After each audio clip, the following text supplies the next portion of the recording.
বন্ধুরা, তোমরা কি জানো যে স্বামী বিবেকানন্দ তিনি কর্মযোগ সম্পর্কে কি বলে গেছেন? তিনি অনেক বক্তৃতা দিয়েছেন, অনেক প্রবন্ধ লিখেছেন, অনেক চিঠি লিখেছেন। তিনি তার লেখা সেই সমস্ত বক্তৃতা, প্রবন্ধ এবং চিঠির মধ্যে কর্মযোগ সম্পর্কে বিভিন্ন জিনিস লিখে গেছেন বিভিন্ন জায়গাতে। কিন্তু সেই সমস্ত লেখার মধ্যে একটা কথা বারবার উঠে এসছে। স্বামী বিবেকানন্দ বারবার এটা বলেছেন যে মানুষের জীবনের কর্মের প্রধান উদ্দেশ্য সুখ নয়, বরং জ্ঞান। কিন্তু মানুষ অজ্ঞের মতো কর্ম করে, না জেনে না বুঝে সে কর্ম করে, এবং সেই জন্য তাকে সারা জীবন বিভিন্ন দুঃখ, কষ্ট এবং যন্ত্রণার মধ্যে থাকতে হয়। তো কর্মের জন্য আমাদেরকে সবার প্রথমে কর্ম সম্পর্কে জ্ঞান লাভ করতে হবে। কর্ম কী সেটা আমাদেরকে জানতে হবে, এবং এটা বুঝতে হবে যে আমাদের জীবনের প্রধান উদ্দেশ্য সুখ নয়, বরঞ্চ জীবনে চলার মধ্যে দিয়ে আমরা ধীরে ধীরে জ্ঞানের দিকে এগিয়ে যাচ্ছি।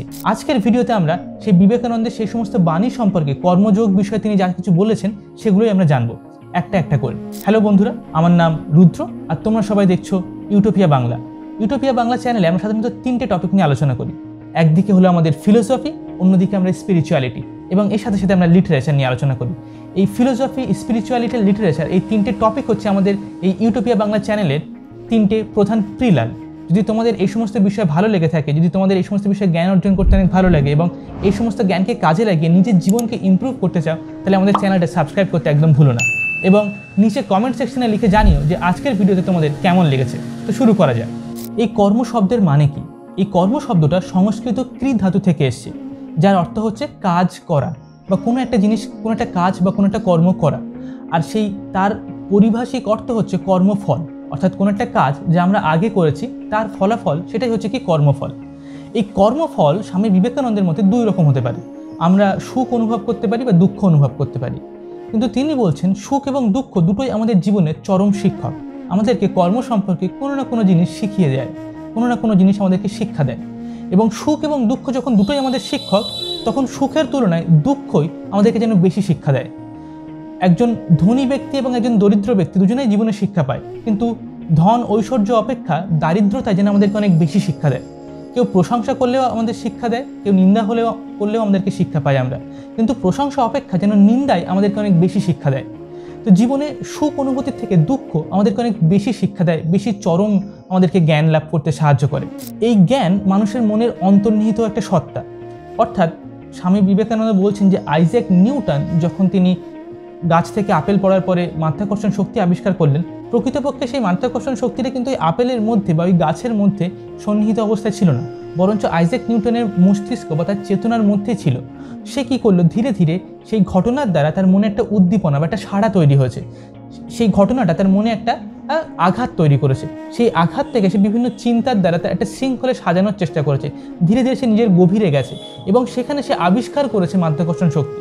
ঠিক একই রকমভাবে আমাদের জীবনের সমস্ত জ্ঞান, সমস্ত শিক্ষা সব কিছুই বাইরে নয়, বরঞ্চ আমাদের ভিতরেও তার অস্তিত্ব আছে, এবং আমরা সেই সমস্ত জিনিসকে আবিষ্কার করি, বা ইংরেজিতে বললে ডিসকভার করি বা আনভেল করি। আমরা তার আবরণটাকে উন্মোচন করি। সমস্ত জ্ঞান যা কিছু সমস্ত পৃথিবীর বইতে লেখা আছে সবই আমাদের মধ্যে অন্তর্নিহিত আছে।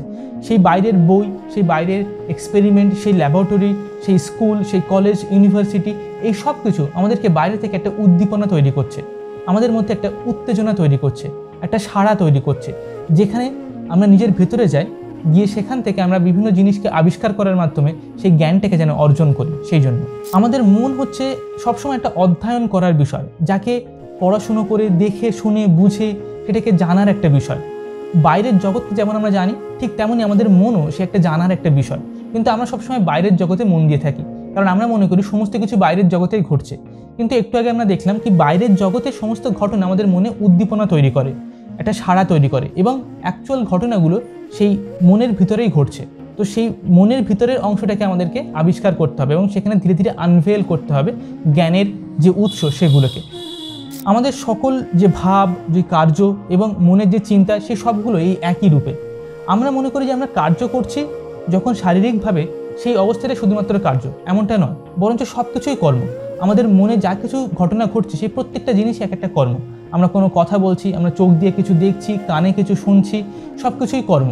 আমাদের মনে প্রত্যেকটা মুহূর্তে অসংখ্য চিন্তার স্রোত বয়ে যাচ্ছে, সেই সমস্ত চিন্তার স্রোতই হচ্ছে কর্ম। কর্ম থেকে কোনো মুক্তি নেই, কর্ম অনবরত চলছে। এমনটা নয় যখন আমরা সচেতনভাবে, সজাগভাবে শরীরকে কাজে লাগিয়ে কোনো একটা কাজ করছি সেইটুকুই শুধু কর্ম, বরঞ্চ আমাদের মনে যা কিছু ঘটনা ঘটছে প্রত্যেক মুহূর্তে, সেই প্রত্যেকটা জিনিসই হচ্ছে কর্ম। আমাদের মনের ভিতরে প্রত্যেক মুহূর্তে অসংখ্য কর্ম ঘটে চলেছে।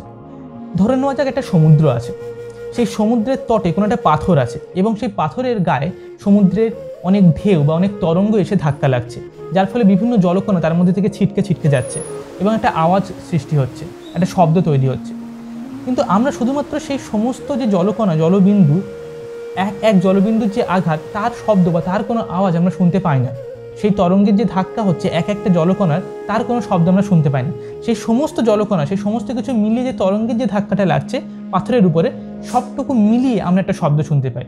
ঠিক সেই একই রকমভাবে আমাদের মনের ভিতরে প্রত্যেক মুহূর্তে অসংখ্য কর্ম হচ্ছে, যার ফলে মনে একটা ভাববোধ তৈরি হচ্ছে। কিন্তু আমরা সেই সমস্ত কর্মের ছোট্ট ছোট্ট যে অংশ, যে ছোট্ট ছোট্ট যে ক্ষুদ্র ক্ষুদ্র খণ্ড, সেগুলোকে আমরা দেখতে পাই না, সেগুলোকে আমরা বুঝতে পারি না। আমরা সেই সমগ্র কর্মের যে প্রভাব, শুধু সেইটুকুই আমরা আমাদের মনে অনুভব করতে পারি। সেই সমগ্র কর্মের যে সমষ্টিগত রূপ, সেই সমষ্টিগত রূপটাই শুধুমাত্র আমরা দেখতে পাই। তো বিবেকানন্দ সেই জন্য বলছেন যে কোনো মানুষের কর্ম এবং তার চরিত্র যদি বিচার করতে হয়, তাহলে তার জীবনের বড় বড় কর্ম বা বড় বড় ঘটনা বা কাজকে দেখো না। কারণ কোনো একটা ঘটনা চক্রে কোনো একজন মূর্খ মানুষও জ্ঞানের মতো ব্যবহার করতে পারে, জ্ঞানের মতো কাজ করতে পারে, আবার কোনো একজন জ্ঞানী মানুষও মূর্খের মতো কর্ম করতে পারে কোনো ঘটনা চক্রে। তো সেই জন্য আমাদেরকে কোনো মানুষ সম্পর্কে সঠিক বিচার করতে হলে সে ছোট ছোট ঘটনার মধ্যে ঠিক কীরকম ব্যবহার করে, সে ছোট ছোট ঘটনার মধ্যে ঠিক কেমন কর্ম করে, সেগুলোকে আমাদেরকে খেয়াল করতে হবে। তাহলেই আমরা সেই মানুষটা সম্পর্কে এবং আমাদের সম্পর্কে, আমাদের চরিত্র সম্পর্কে, আমাদের কর্ম সম্পর্কে কিছু জিনিস জানতে পারবো, কিছু জিনিস আবিষ্কার করতে পারবো, যে অ্যাকচুয়ালি প্রকৃতপক্ষে আমরা বা সেই অন্য মানুষটা যাকে আমরা অবজার্ভ করছি সে ঠিক কেমন। মানুষ যেন একটা কেন্দ্র, একটা বিন্দুর মতো, এবং তার চারিদিকে একটা পরিধি আছে, কিন্তু যে পরিধি সীমাহীন, এবং সে জগতের সমস্ত শক্তি, সমস্ত জিনিসপত্র, বস্তু, সমস্ত আশা আকাঙ্ক্ষা সব কিছুকে নিজের কেন্দ্রের মধ্যে যেন টেনে আনছে, সে সব কিছু নিজের মধ্যে আবদ্ধ করছে। তারপর সেই কেন্দ্র থেকে আবার সেই কেন্দ্রটা একটা উৎসের মতো বাইরে আবার ছিটকে বেরিয়ে আসছে। তো এটাই হচ্ছে কি কর্ম, জগতের সমস্ত রূপ, সমস্ত রস সব কিছুকে নিজের মধ্যে নিয়ে আসা এবং সেখান থেকে আবার সেই সব কিছু বহিঃপ্রকাশ করা। এই যে ঘটনা ঘটছে এটাই হচ্ছে কর্ম। এই জগৎকে আকৃষ্ট করা এবং তাকে আবার বিক্ষেপ করে দেওয়া বা প্রক্ষেপ করে দেওয়া, এর মধ্যে আমরা জগতের সুখ দুঃখ, ভালো খারাপ, ঠিক ভুল সব কিছুকেই আমরা নিজের মধ্যে আকৃষ্ট করে নিই এবং সব কিছুকে আবার আমরা প্রক্ষেপ করতে থাকি, সব কিছুকে আমরা নিজের মধ্যে থেকে বিক্ষিপ্ত করতে থাকি। এবং এই ঘটনার মধ্যে অত্যন্ত শক্তি খরচ হয়। আমাদের সেই কেন্দ্র, অর্থাৎ আমাদের যে সত্তা, তার মধ্যে সেই অন্তর্নিহিত শক্তিটা খরচ হয়ে যায়। অনেক অনেক শক্তি এই বিক্ষেপ করার মাধ্যমে এবং জগৎকে আকৃষ্ট করার মাধ্যমে আমরা নষ্ট করে ফেলি বা খরচ করে ফেলি। এবং এই জগৎকে বারবার করে নিজের মধ্যে আকৃষ্ট করা এবং প্রক্ষেপ করা, এর মাধ্যমে আমরা নিজেদের মধ্যে একটা চরিত্র নামক বস্তু বা চরিত্র নামক একটা সত্তা গঠন করি। এই সব কিছু আমাদের একটা প্যাটার্ন সৃষ্টি করি, কীভাবে আমরা জগৎকে আকৃষ্ট করছি এবং প্রক্ষেপ করছি, এর মধ্যে দিয়ে চরিত্রের গঠন হতে থাকে। এই যে চরিত্র, সেটা হচ্ছে কর্মের একটা ফলস্বরূপ বা কর্মের একটা ফল। না, যখনই আমাদের জীবনে কোনো ঘটনা ঘটে, যখনই আমরা কোনো কর্ম করি, সেটা আমাদের মনের উপরে একটা চিত্র এঁকে দিয়ে চলে যায়।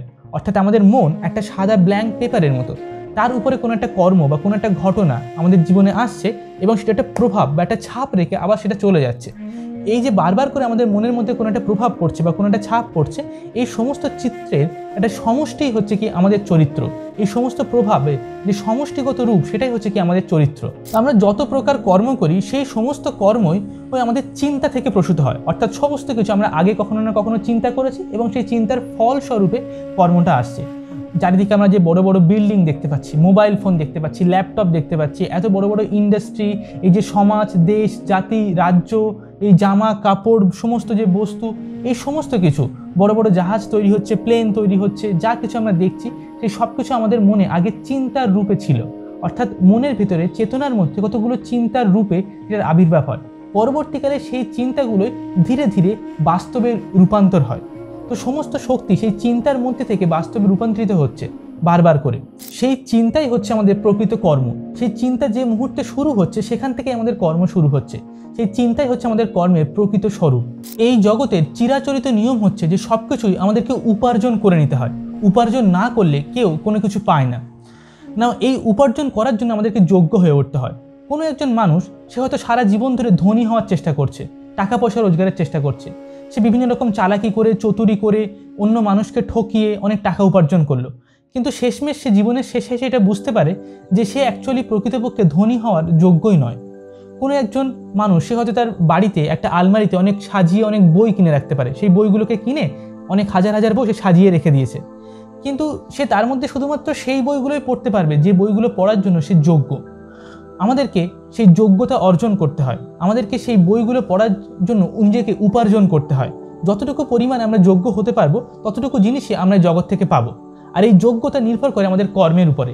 যতটা পরিমাণে আমরা কর্ম করব, যে রূপে আমরা কর্ম করব, সেটাই হচ্ছে আমাদের যোগ্যতাকে নির্ধারণ করে। আর সেই যোগ্যতা অনুযায়ী আমরা বিভিন্ন রকমের রিওয়ার্ডস বা বিভিন্ন রকমের উপহার আমরা জগৎ থেকে পাই। তো কর্ম ছাড়া কোনো কিছু উপার্জন করার কোনো উপায় এই জগতে নেই। কখনো কখনো আমাদের মধ্যে এরকম মতিভ্রম ঘটে এবং আমাদের এরকম মনে হতে পারে যে কোনো একটা শর্টকাটের দ্বারা কোনো রকমভাবে চালাকি চতুরি করে আমরা কোনো জিনিসকে উপার্জন করতে পারি, কিন্তু এমন কখনোই সম্ভব নয়। যদি আমরা তা উপার্জন করেও নিই, জীবনের শেষে এসে নিজেদের প্রতি অনেক ঘৃণা হবে, অনেক বেশি কষ্ট এবং যন্ত্রণা পাবো, এবং শেষমেশে আমরা এটা বুঝতে পারবো যে এই জিনিসটা পাওয়ার যোগ্যতাই আমাদের মধ্যে নেই। বিবেকানন্দ আরও একটা খুব সুন্দর কথা বলছেন। আমাদের জীবনের বর্তমান যে অবস্থা, যা কিছু আমাদের বর্তমানে আছে, সেই সমস্ত অবস্থা, সেই সমস্ত পরিস্থিতি আমাদের পূর্বে কোনো একটা কর্মের দ্বারা নির্ধারণ হয়েছে। আগে কোনো একটা কর্ম করেছিলাম বা কতগুলো কর্ম করেছিলাম, সেই কর্মের দ্বারা বর্তমান পরিস্থিতি নির্ধারণ। তাহলে সেই একই নিয়ম মেনে আজকের দিনে আমি যে কর্ম করব, সেই অনুযায়ী আমার ভবিষ্যৎ গঠন হবে।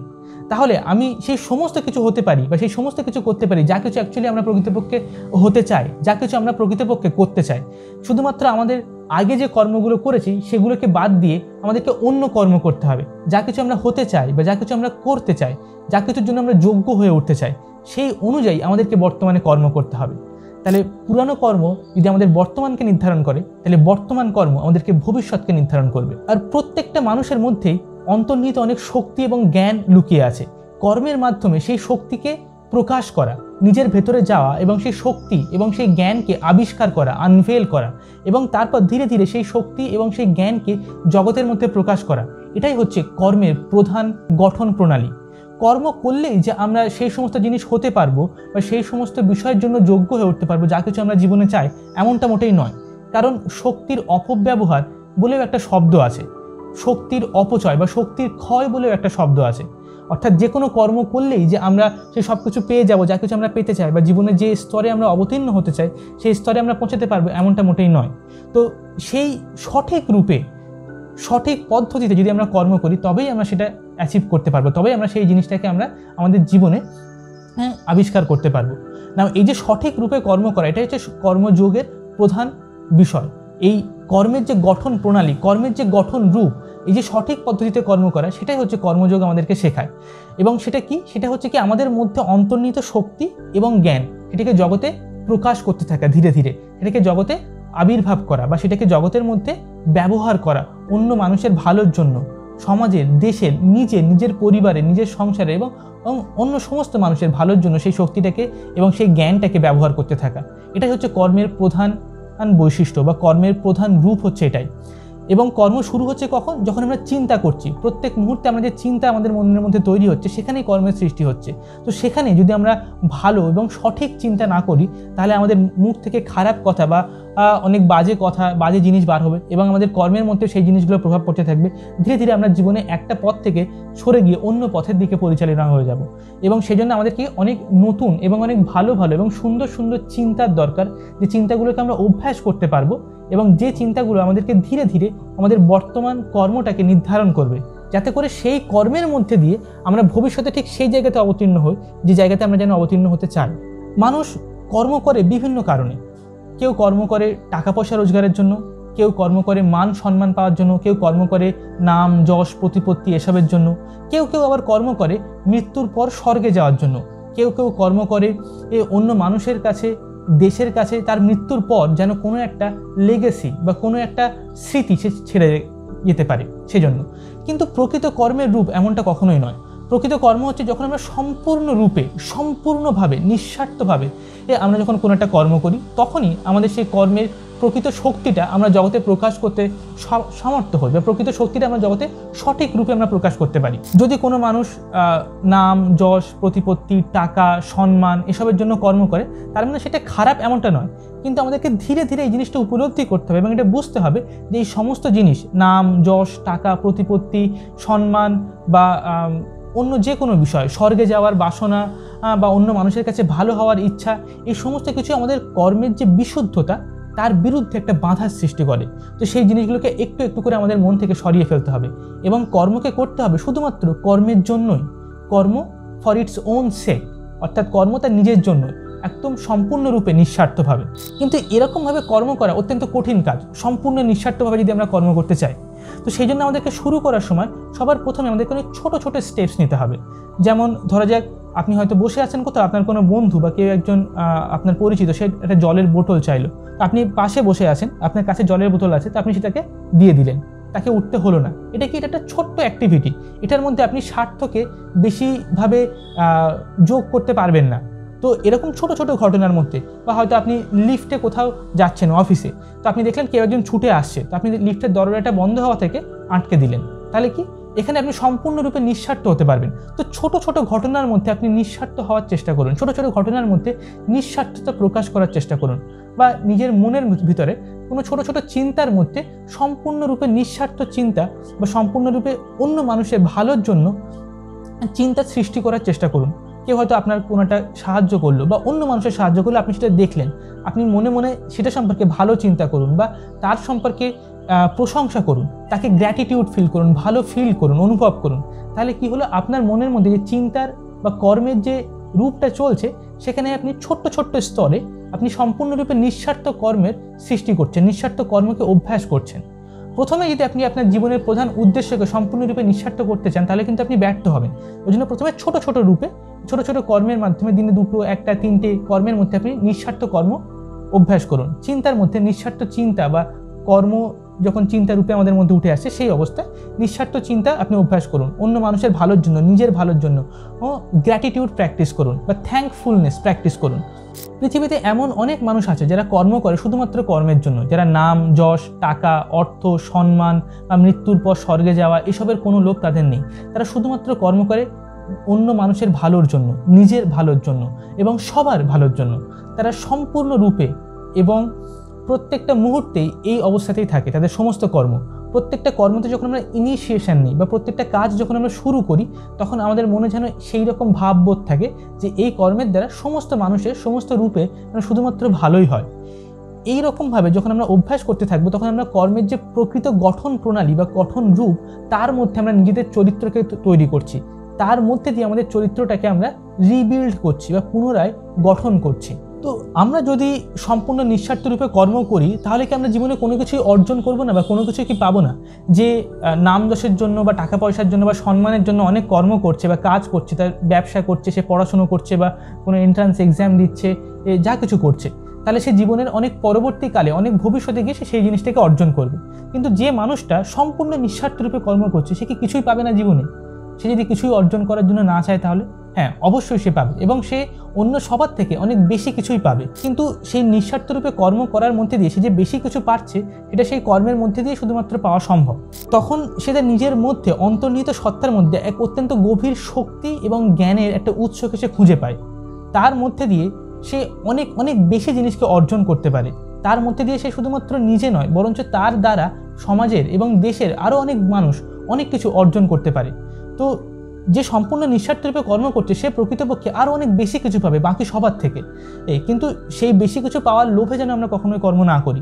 সেই লোভটা আমাদেরকে নিজের মধ্যে থেকে সংবরণ করে ধীরে ধীরে উপরে ফেলে দিতে হবে। এবং এই নিঃস্বার্থ কর্ম, সৎ হওয়া, আমাদের অতীতের কর্ম আমাদের বর্তমানকে নির্ধারণ করেছে, তাহলে আমাদের বর্তমান কর্ম আমাদের ভবিষ্যৎকে নির্ধারণ করবে। সুতরাং আমরা যা কিছু চাই হতে এবং যা কিছু আমরা করতে চাই জীবনে, সেই সব কিছুই আমরা করতে পারি এবং হতে পারি। এই যে ধারণাগুলো, এগুলো শুধুমাত্র কতগুলো শব্দ নয় বা কতগুলো অলংকার নয়, যেটা আমরা বইতে সাজিয়ে রাখার জন্য খুব ভালো বা বক্তৃতা দেওয়ার জন্য খুব ভালো বা আলোচনা করার জন্য খুব ভালো, কিন্তু অভ্যাস করার জন্য ভালো নয়, এমনটা নয়।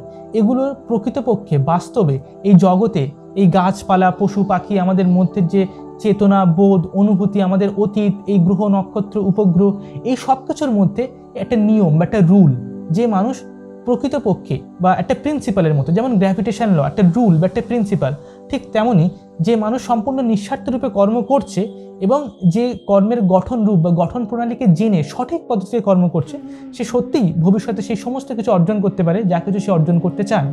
প্রথমত আমাদেরকে 5 মিনিটের জন্য সমস্ত স্বার্থ, সমস্ত কিছুকে ত্যাগ করে, সমস্ত লোভকে ত্যাগ করে কর্ম করার চেষ্টা করতে হবে। তারপর ধীরে ধীরে সেই 5 মিনিট থেকে সেটা 5 দিন, 5 দিন থেকে 5 সপ্তাহ, তারপর 5 মাস, তারপর ধীরে ধীরে সেটা আমাদের চরিত্রের বৈশিষ্ট্য হিসেবে স্থাপন করতে হবে। তাহলেই আমরা কর্মের সঠিক পথকে উন্মোচন করতে পারবো বা কর্মের সঠিক পথে আমরা চলতে পারবো। এবং কখনো এটা ভুলে গেলে চলবে না যে শুধুমাত্র কর্মেই আমাদের অধিকার আছে, কর্মের উপরেই আমাদের অধিকারটা আছে, কিন্তু ফলের উপরে আমাদের কোনো অধিকার নেই।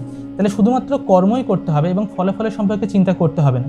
এটার মানে এমনটা নয় যে আমরা কখনোই ফলাফল সম্পর্কে ভাববো না বা একটুও চিন্তা করবো না, বরঞ্চ ফলাফলটা আমাদের জাস্ট কর্মের দিকটাকে নির্ধারণ করার জন্য। কিন্তু যখন আমরা বারবার কর্ম করার সঙ্গে সঙ্গে সেই মুহূর্তে আমরা ফলাফল নিয়ে লোভ করতে থাকি যে কখন সেই জিনিসটা আমরা পাবো আর কত করতে হবে, এই বারবার আমাদের মনের মধ্যে সেই ভাববোধটা উঠে আসতে থাকে, তখন আমরা বারবার ফলাফল সম্পর্কে যখন চিন্তা করছি তখন আমাদের মধ্যে লোভের সৃষ্টি হচ্ছে। তো সেটাকে বর্জন করতে হবে। কিন্তু কর্মের দিক নির্ধারণ করার জন্য আমরা ফলাফল সম্পর্কে কোনো একবার যখন আমরা কর্মটাকে বেছে নিচ্ছি তখন আমরা অবশ্যই সেটা সম্পর্কে ভাবতে পারি। তো আমাদেরকে এটা মনে রাখতে হবে যেন আমরা শুধুমাত্র কর্মের উপরেই আমরা আমাদের অধিকারটাকে নিয়ে এসেছি, কর্মের উপরে আমাদের অধিকার আছে, ফলাফলের উপরে নেই। তাহলে ফলাফল সম্পর্কে চিন্তা করা বর্জন করতে হবে, শুধু কর্মের উপরে আমাদেরকে ফোকাস করতে হবে। এবং বিবেকানন্দের শেষ আরও একটি কথা আমি বলবো, সেটা এটাই যে স্বামী বিবেকানন্দ বলেছেন প্রকৃত কর্মের রূপটা কেমন। যখন আমরা অনেক নিঃস্বার্থ কর্ম প্র্যাকটিস করবো, অভ্যাস করবো এবং দিনের পর দিন, বছরের পর বছরে এই অবস্থায় আমরা যখন অভ্যাস করতে থাকবো, তখন কোনো একটা সময় আসবে যখন আমরা প্রকৃতপক্ষে কর্মযোগী হয়ে উঠব। এবং তখন আমরা প্রকৃতপক্ষে ঠিক কী অবস্থায় আমরা থাকবো, সেই অবস্থায় আমাদের মনের অবস্থাটা ঠিক কেমন হবে। নাও ধরে নেওয়া যাক সমুদ্রের মধ্যে কোনো একটা মাছ আছে, সে সমুদ্রের উপরের স্তরে চলাফেরা করে, জলের উপরে বা জলের একদম উপরের ভাগে। সেই মাছটা যদি কোনো কারণে সমুদ্রের অনেক নিচের স্তরে চলে যায়, তাহলে সেই জলের সেখানে যে চাপ থাকবে, সেই চাপের মধ্যে সে সেখানে বেঁচে থাকতে পারবে না, সে সেখানে মারা যাবে কিছুক্ষণের মধ্যে।